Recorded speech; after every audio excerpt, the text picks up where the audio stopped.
Hello friends, welcome to my channel. আশা করছি সকলে ভালো আছেন। আমি আজকে একটি মাছের রেসিপি বানাবো, তো চলুন রেসিপিটা দেখে নেওয়া যাক। আমি আজকে শিঙি মাছের তেল ঝোল বানাবো। সেই জন্য প্রথমে শিঙি মাছগুলোকে কেটে ভালোভাবে ধুয়ে পরিষ্কার করে নিয়েছি। এবার শিঙি মাছগুলির সাথে নুন হলুদ ভালোভাবে মিশিয়ে নিচ্ছি।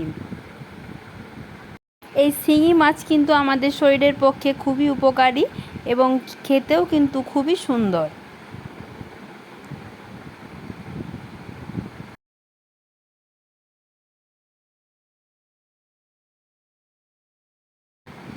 এবার আমি গ্যাসের ওপর একটি কড়াই বসিয়ে কড়াইটি ভালোভাবে গরম হয়ে গেলে তাতে বেশ কিছুটা পরিমাণ সরষের তেল দিয়ে নিয়েছি।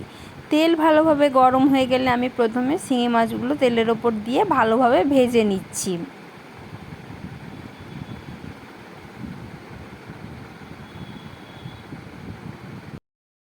মাছগুলি ভালোভাবে ভাজা হয়ে গেছে। এবার আমি মাছগুলি কড়া থেকে একটি অন্য জায়গাতে তুলে নিচ্ছি। আমি এখানে মাছগুলি খুব কড়া করে ভাজিনি, হালকাভাবে ভেজেছি। আপনারা চাইলে আরও ভালোভাবে ভেজে নিতে পারেন।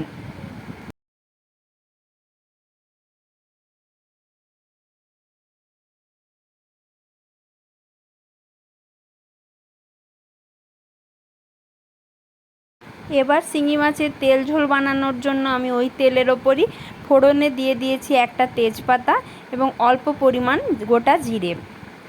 ফোড়নটি ভালোভাবে ভাজা হয়ে গেলে আমি একটা মিডিয়াম সাইজের কোঁচানো পেঁয়াজ তেলের ওপর দিয়ে দিচ্ছি। এবার পেঁয়াজটা একটু ভালোভাবে ভেজে নেব।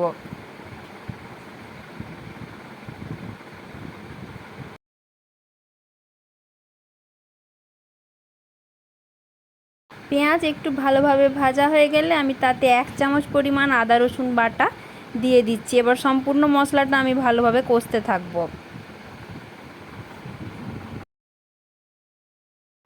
এর সাথে আমি দিয়ে দিচ্ছি একটা বড় সাইজের টমেটো। আমি এভাবে মিক্সচার গ্রাইন্ডারে পেস্ট করে নিয়েছি, আপনারা চাইলে কুচিও ব্যবহার করতে পারেন। সেটা আমি কড়ার ওপর দিয়ে এবার ভালোভাবে পেঁয়াজের সাথে মিশিয়ে নিচ্ছি।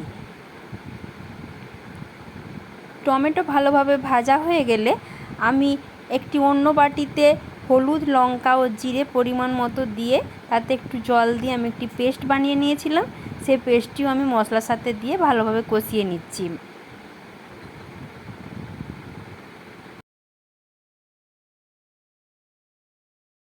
মশলা আর একটু ভালোভাবে কষানো হয়ে গেলে আমি তাতে পরিমাণ মতো লবণ দিয়ে নিচ্ছি। এরপর আমি দুটো মিডিয়াম সাইজের আলুকে এভাবে লম্বা লম্বা করে কেটে হালকা একটু সেদ্ধ করে নিয়েছিলাম। সেই সেদ্ধ করা আলুগুলিও মশলার সাথে দিয়ে ভালোভাবে কষিয়ে নিচ্ছি।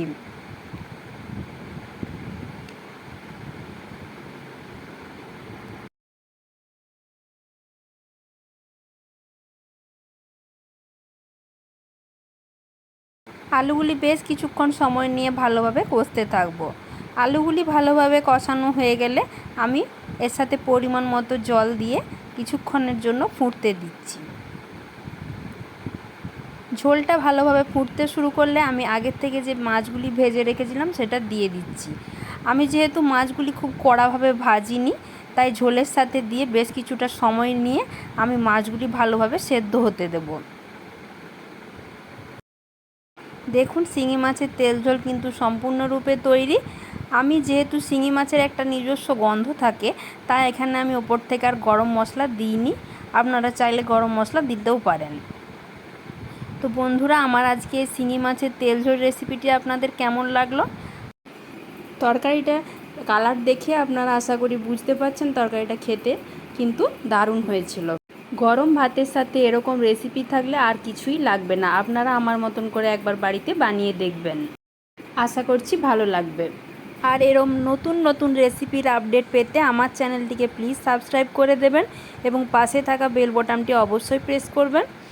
আজ এই পর্যন্তই, দেখা হচ্ছে অন্য কোনো দিন নতুন কোনো রেসিপি নিয়ে। ধন্যবাদ।